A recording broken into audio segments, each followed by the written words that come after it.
It's looking a lot different than it was a couple hours ago here at Eagle Furniture. As you can see, the flames are completely gone. I just got some information from the Bowling Green Fire Department, and they're telling me that they're tearing down walls right now. Every person behind me has a candle ready to be lit in honor of a victim of human trafficking. They may not be able to walk alongside each other this year, but they are able to ride together. Tracy says the drugs led to a record, and when employers opened that up, she said they wouldn't even give her a chance. These bags of toys around me are the ones that weren't able to get picked up today. That's right, Laura. The FedEx truck carrying the first doses of the vaccine arrived here at the medical center. This key will get you in the door, but once you're there, what protections do you have? And that starts with picking up your phone and dialing WKU's COVID-19 hotline. Whether it's virtual, in person, or homeschooling, the parents say sometimes it's just too much. I know they're in there for a reason, but still, they're still human beings.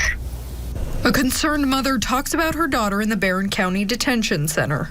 She's asked to remain anonymous to protect her daughter from backlash, but she says she's worried for her health as her daughter has COVID-19. It's very upsetting to me. It's very upsetting for the families. You know, they're out here and their children's in there, then we're worried to death about them because they're not getting any medical treatment.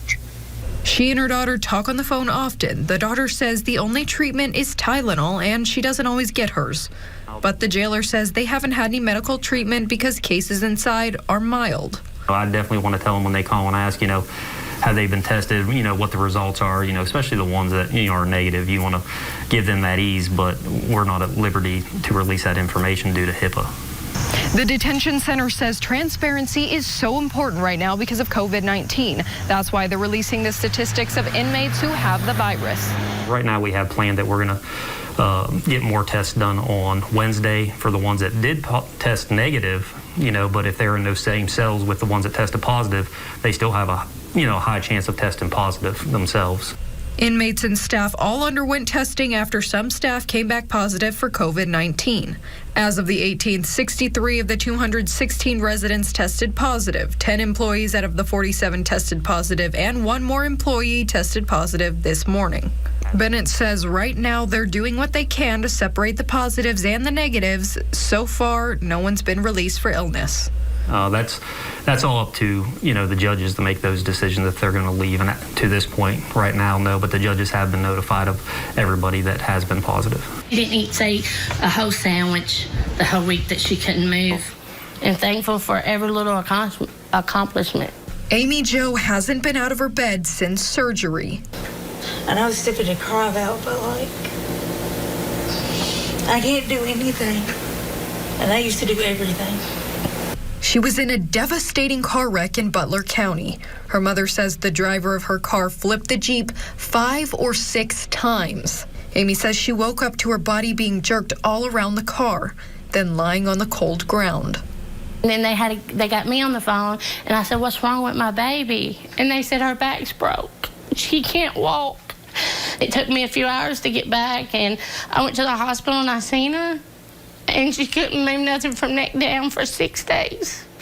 Her spine was shattered, but the Bowling Green Medical Center went to work to rebuild it.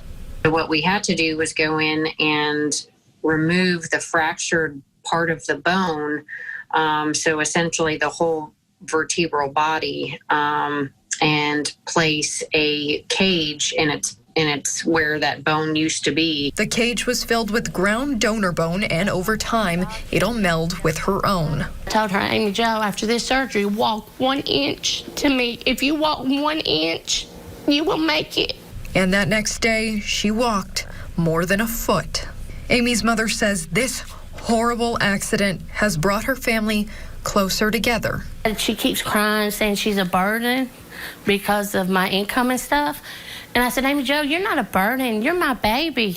You're not a burden to me or to any of us in this house." And Amy Jo says it gave her the desire to live after a period of depression. In Bowling Green, Ashton Jones, 13 News.